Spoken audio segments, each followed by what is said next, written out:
the great Sean Connery, the most upwardly mobile Edinburgh milkman ever. There's the Observer.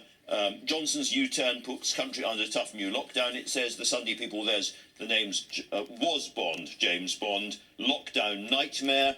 The Sunday Times, Connery, the man born to be Bond. And they say fears of a medical disaster forced the Prime Minister into new lockdown. We'll be talking about that later on. Sunday Mirror, shockdown, and so on. Now, sometimes the best front pages are the ones online, and perhaps the most brutal and vivid front page this morning is actually the Independent on Sunday, which shows the graph of the rising infections and carries the question, what has taken Boris Johnson so long? There's also a very interesting front page from the Mail on Sunday in Scotland, where it's quoting Nicola Sturgeon and suggesting that the border between Scotland and England may now have to be closed because of the different infection rates on both sides. Shut down the border. Now, before we discuss the papers more fully, a few words from our health editor, the ever hard-working Hugh Pym. Hugh, you're still up, you're here the whole time. I'm so sorry to drag you in again, but two essential questions. First of all, right now, how close do you think NHS hospitals are to being overwhelmed? Well, Andrew, we saw these very bleak projections at the media conference yesterday.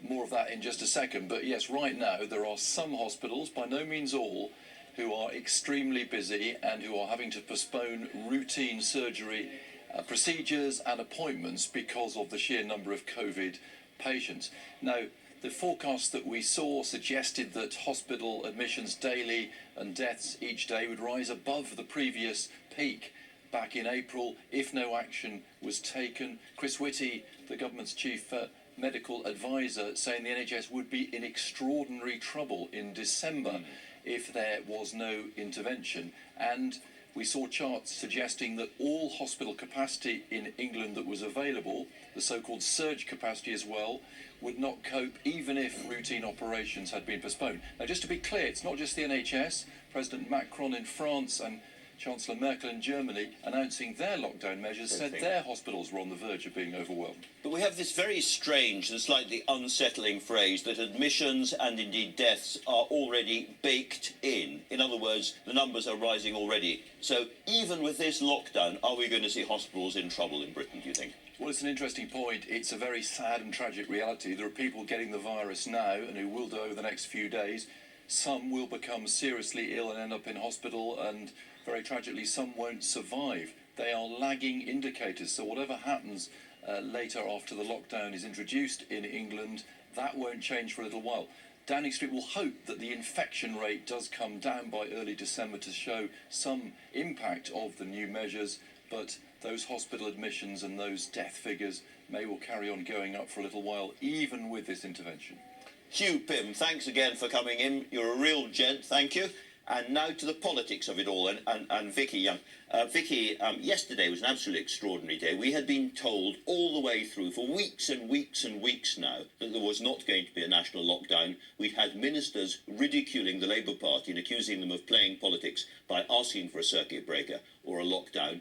And then, I think Friday, things start to go a little bit wobbly. Then we have all those headlines coming out in the papers on Saturday, and then extraordinary day yesterday. Just talk us through what it was like. Yeah, and I think actually Friday, because you could tell that the pressure was growing on the Prime Minister, not just because of what was happening in France, in Germany, them taking that action, his own scientists warning him that something more needed to be done, and then within government as well, people in the cabinet. And then there was this meeting on Friday, the sort of core group, if you like. Just 4 key ministers. Yeah, there. so Matt Hancock, the Health Secretary, Rishi Sunak, of course, in charge of the money, Michael Gove and the Prime Minister. And that's when they were shown data, and it sounds horrifying. You've seen some of the graphs there. On Friday night, some of these graphs were being leaked to the BBC, as well as then news emerging that a decision had been made, an original decision had been made to go for a lockdown, but it hadn't been finalised, and that is crucial. And I think yesterday a very interesting tweet from a former member of Theresa May's team saying it's very obvious what happened here. Somebody leaked this because they wanted to make sure that Boris Johnson didn't change his mind. He hadn't signed it off, and that caused all sorts of speculation. Even on Friday, rumours of a press conference happened, then were gone, and then as we saw on Saturday, the same thing happening. So a very dramatic moment, and you can just imagine looking at those graphs as Prime Minister, as Chancellor, all of them, seeing those figures and hearing things like mortuaries were going to have to be made in ice rinks. It's being confronted with that, I think, is what made it must have been a very, very dramatic and chilling and difficult meeting, that. But you mentioned the leaks coming out of that as well. We both know that when a really key government meeting leaks, it's because there is a row and somebody is leaking to get an advantage, and there are lots of speculations about who was responsible for that. But that has produced all the mayhem last night as well. Yeah, that's right, and I think a lot of we nearly missed Strictly Come Dancing. Oh, I know. Well, that was yeah, they were really playing with danger there, weren't they? And a lot of that, as you say, is this tension, of course, because the reason Boris Johnson didn't want a national lockdown is not just because he didn't fancy it, it's because he was trying to save jobs. He thought that it would be better to lock down some areas that needed it, but others didn't. And of course, under huge pressure from the Treasury, from Rishi Sunak to say you can't do this, and from some of his own MPs as well, who are very, very concerned that at the end of this, if the economy collapses anymore, you're not going to have the money for the NHS come next year. And so that's the tension that's been at the heart of government, but things have just become so overwhelming that he's had to act. As you say, there's no doubt this is a complete change of direction, a U-turn, whatever you want to call it. And the politics of it, of course, having lambasted Keir Starmer for calling for this. One government source said at the time that Keir Starmer was playing politics, that he was an opportunist. Well, you know, that's now not what they're saying. Fascinating. We'll talk more about this. It is an extraordinary measure of the morning that just about 2 or 3 days away from a really, really crucial US presidential election, we have found something more imminent and urgent to talk about. But we must talk about that election. It is so important for the entire world.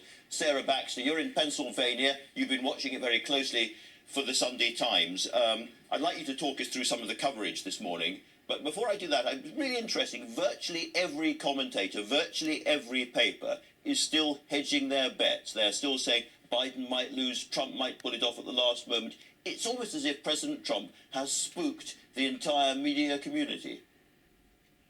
I think he has spooked the media community, and more than that, he's really spooked the Democrats with a very, very intensive ground game right at the end.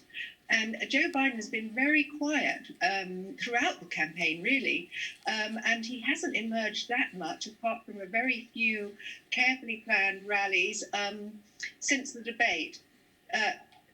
Donald Trump is sort of barnstorming around the country.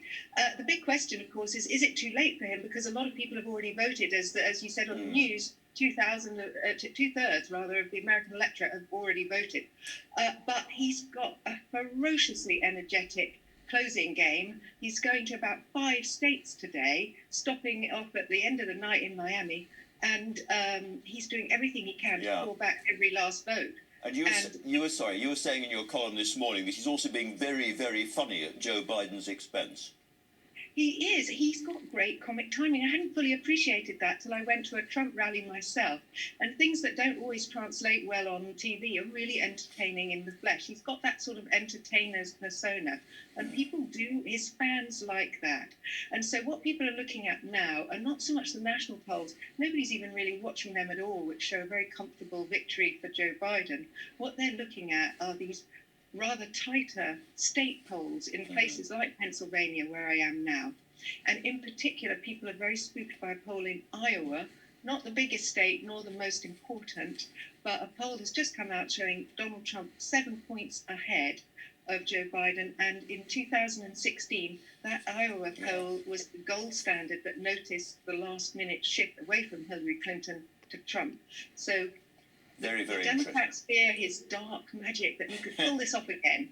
That's really, really interesting, Sarah. But you mentioned the polls. Let's go back to the polls, because the New York Times produces a running analysis of the polls, and that is showing, I think we can see that now, across the United States, it's showing Biden 9 points ahead, which is quite a big lead, bigger than Hillary Clinton's lead at the time. But they've also done an analysis to say if the polls were as wrong as they were in 2016, for instance, Biden would still be 7 points ahead. And if they were as wrong as they were in 2012, he'd be 12 points ahead. So under all circumstances, they think nationally Biden is ahead. But your point is that there are a few absolutely crucial states where it just doesn't feel like that.